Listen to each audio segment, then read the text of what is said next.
Hey guys, what is up? It is Jordan from over at Trelauni Productions, and I have a little Q&A for you for Morgan Season 2. Oh my god, there's going to be a Season 2! So I asked on my social medias, my Twitter, my Instagram, everywhere on Facebook, what is some questions that you have about Morgan's Season 2? And I shall be answering those right now. So the first question is, how did Morgan come to be? All right, so we had to do a dialogue exercise in my writers group. It's called Ocular Voices, and we had to just pick two names and then write a dialogue, nothing but dialogue at that. And I ended up picking the two names Aphrodite and Morgan. I absolutely hate the name Aphrodite. Sorry, Holly. She came up with the name Aphrodite, and she came up with all the book things on that. So while I was going through those, I just was in a mindset, and I just started writing. I was actually on the toilet thinking about that. That's a little too TMI there, but I was just in my own universe, just thinking about what kind of dialogue, and I just started playing off of each other, my characters in my head. That is the original dialogue that I had created for Morgan's Season 1, before I even thought that, it could be a show or something. But I ended up talking with my stepmom, Kim, and we were just talking about how this dialogue piece, when she was reading it, it seems like it could be a movie or a book or a film.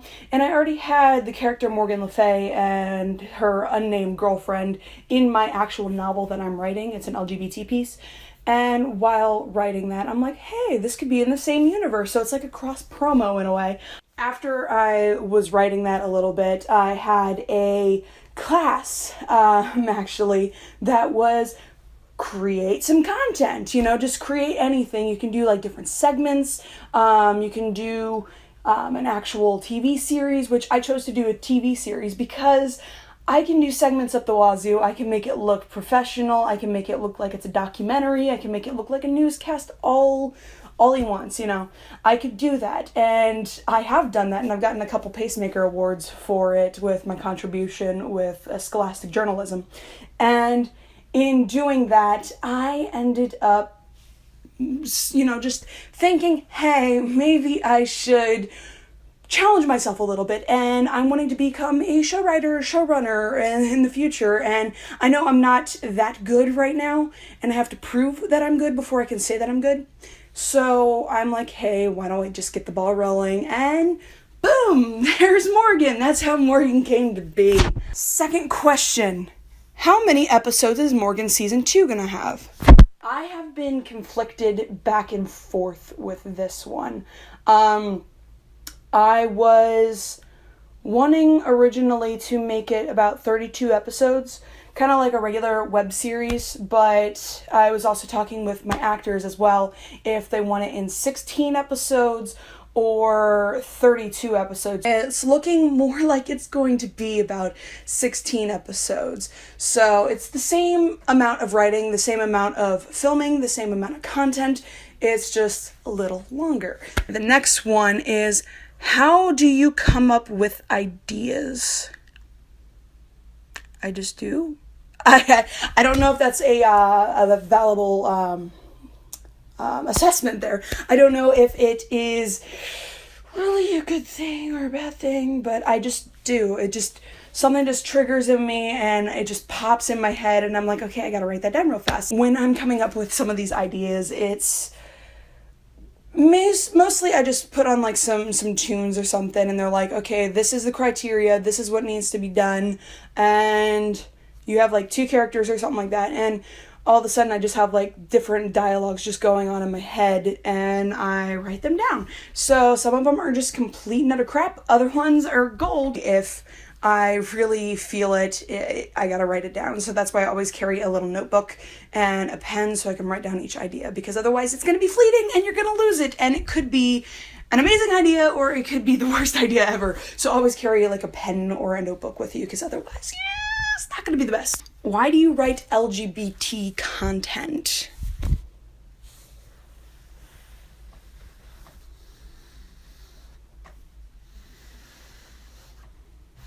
As you can see, I am a member of the LGBTQIA community as well. There's not a lot of content out there for us. Instead, it's more catered towards the white hegemonic norm of male society, as it has always been, and we're kind of trying to use a neo-Marxist way to push that dominant paradigm into equality. So we're trying to push that into equality. When I say we, it's just me, really. With this story anyway, there's like several other people out there in the world that are writing LGBTQIA content. But it's stories that relate to me. It's stories that relate to everybody else, but in a fictitious world where you have the monsters and the ones that are seeming to be the most human, and those the humans in it and everything are actually turning out to be the monsters, whereas the monsters that are deemed the monsters are the most human. Just trying to break down social stereotypes of the LGBTQIA community, and we've had several great strides so far, but there's a lot that still needs to be done, and I've also signed the Lexa Pledge, which is I will not kill off any of my LGBTQIA characters just for shock value or to push a straight male narrative. That tends to happen a lot within the community. Still, it's happened since the dawn of playwrights. I mean, if you look at books or plays or something, there's a lesbian. We must kill her because she's trying to seduce your women and take over the world or something. But I'm trying not to play into that, but also in a feminist way as well too, because I'm lady, I'm gay, I'm writing content that I know that I would like, and I know a lot of people also would like. Moving on. Do you know that Morgan can be in the same universe as the Canadian web series Carmilla? Recently, I have been told this a lot. After someone first told me that, I started binge watching Carmilla, and I've been obsessed with it. Shamelessly obsessed with Carmilla. Actually, before I started recording this, I was watching all 3 seasons so far, shamelessly. So it's interesting to think that maybe it could. Maybe the execs can give me a call or something if Morgan ever really gets a better standpoint than just a couple DSLRs and a Marantz recorder. So that might be really, really cool to up production value and maybe, collab with the content creators and make it so that it is in the same universe. But I may also just throw in like a couple things of, hey, this is kind of like the episode of Carmilla and blah, blah, blah, blah, blah, So kind of like how they do with like Buffy or something like that. Throw in just like random nonsense from Buffy or random nonsense from other LGBTQIA shows or supernatural shows or something like that. So that might be something to look into. I doubt it will happen, but that is very interesting that a lot of you guys think that Carmilla is in the same universe as my show, or there's a lot of parallels because I've never seen the show before until like literally a week ago. So yeah, that's interesting. What do you do to write? Do you have any weird rituals? Yes. I don't know. Typically I just have like a pot of coffee, or if I'm like really trying to get in that broody mood, I will, because I'm of legal age, I will have like a whiskey or something like that and just write, throw on some tunes. I listen to a lot of classical. I listen to a lot of emo stuff because I'm still an emo kid at heart, as you can tell with the brooding subtext of everything. But yeah, I just listen to some music and go from there. Why was season 1 so short? Like I said, for my production class, we had to write and produce content for our show Global Village. You can check that out on vimeo.com/SIUB Global Village. And there's like a lot of creative, awesome people that work on that show. It is led by Corey Byers, who has a couple shorts and documentaries out, like The Heroin Project, and he is a pretty chill dude and really awesome to learn from. But we had to make segments for the Global Village show within like 3 to 6 minutes each.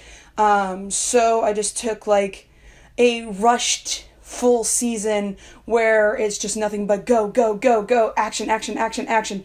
And I threw that out into the universe and people liked it. And I actually talked to Corey and I'm like, hey, I'm at a loss for some people to be actors in it. And so he suggested me to two lovely, lovely ladies, which are Morgan and Aphrodite, Jozette and Lisa. And the rest was really history on that. And I just want to do my actors justice. I know I'm pretty much like running myself ragged as the show writer, the content creator, the person building all the props with the help of my sister, the person getting all the costume design, except for season 1, that was all choices by the cast themselves, because truth be told, I had 3 people back out on me the first day of shoot, and so I was just like, hey, I'm just gonna grab this guy Matt from my class, and Matt plays Merlin, and he did a damn good job because he just read the script right then and there. And then Lisa and Jozette saved my ass so much by bringing in Luis, Quincy, and Leah. She brings a whole other level to these characters that it's going to be interesting to see and actually be able to spend more time on these than literally shooting in 2 days, 14 hours of shoot for all 4 episodes. That was it. We had like maybe an hour and a half break for dinner that Holly and I provided, and then I had 2 weeks to edit everything, and I didn't really have time to do any reshoots or anything, and it wouldn't be fair to say, hey, this is due in like 2 days and I need to do a reshoot. Do you guys want to come in and shoot again? So there was just a couple parts that I'm like, this is a little too short, or I didn't think of this, because this is my first ever time doing anything of this caliber with the entire show writing, show running, all that sort of thing. So I just left it be, and I wrote a couple voiceover things, which I did the voiceovers for. And got some licensing as well too for royalty-free. Some royalty-free clips of stock footage. So I use those with the voiceover to make episodes 2 and 3 a little bit, not 2 and 3, 3 and 4 a little bit more feasible, answering questions to people who have questions and everything. So that was more so like a service to my classmates on that didn't really understand the story. So there was that, and that's why that was a very long-winded question answer on that. I'm sorry. Will there be any steamy lesbian scenes? And why didn't Matthew kiss in season 1?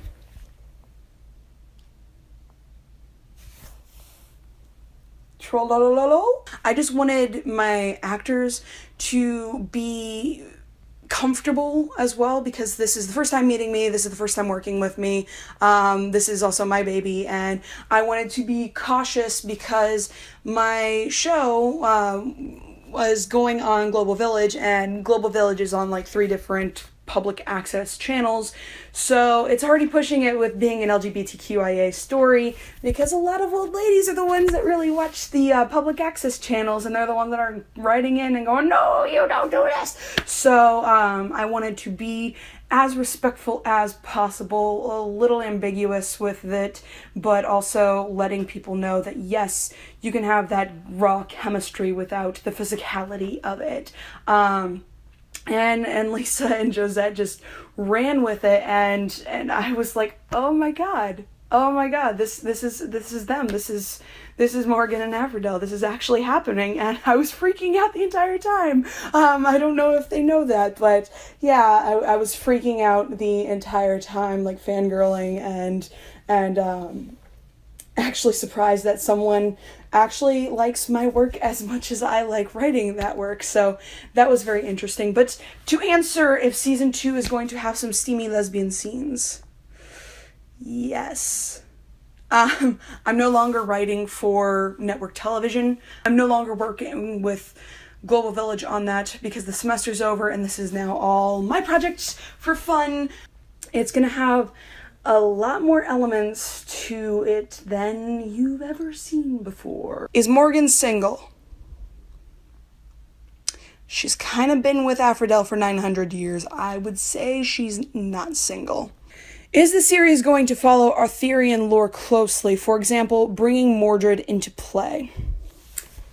Yes, but you won't know where Mordred is coming from. As you saw, there's going to be Uther Pendragon. He is in it.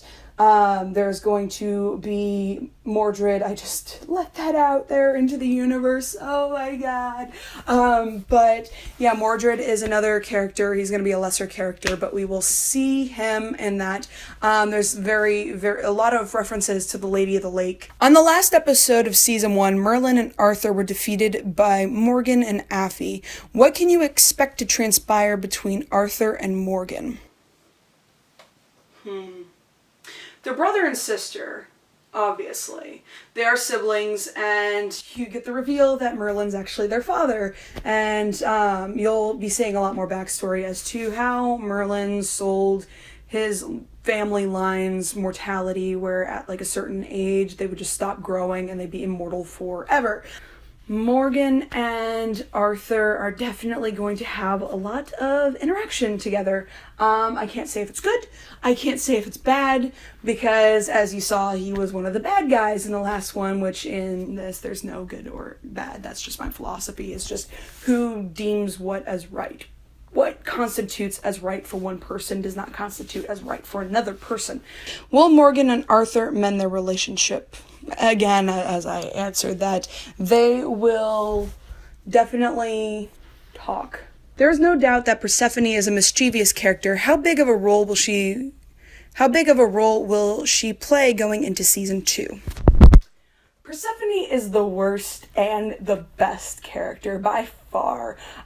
She's gonna have a lot more lines this time around. We'll see her more. We'll see her more on that aspect. So we'll just leave it at that one. You're gonna love it. You guys are going to love it. There is no question that Morgan and Affy have a powerful love that exceeds any other relationship in the show. With love holding a big presence in the show, will Aphrodite make an appearance since you are incorporating Greek mythology among other gods and goddesses? Aphrodite is not in this season. She is definitely in the back burner of my mind right now, trying to drive things along, but Aphrodite is not in this series right now. The love is definitely going to be more dynamic as well too, instead of just like, oh my god, I love you, we're gonna die, no, it's gonna be a lot more dynamic than that static, oh, this is what's going on and everything, because it's complicated and it's messy, and I am writing exactly for that complication and that mess in there. Is Merlin set on making an appearance in the next season, or has he gone into hiding? He will definitely make an appearance in the next season. I'm not going to say how. But he will make a small cameo. Now that Gwen has returned, that's Guinevere. Now that Gwen has returned, how will that strain Morgan and Affy's relationship? You're just gonna have to find out in Morgan's season 2. So my battery is dying. I have to cut this done and everything. I would like to thank all my cast and crew. You can find their comments and their stuff down below to take a look at what they are doing, where you can follow them at. And I will see all of you beautiful people next time. Peace out.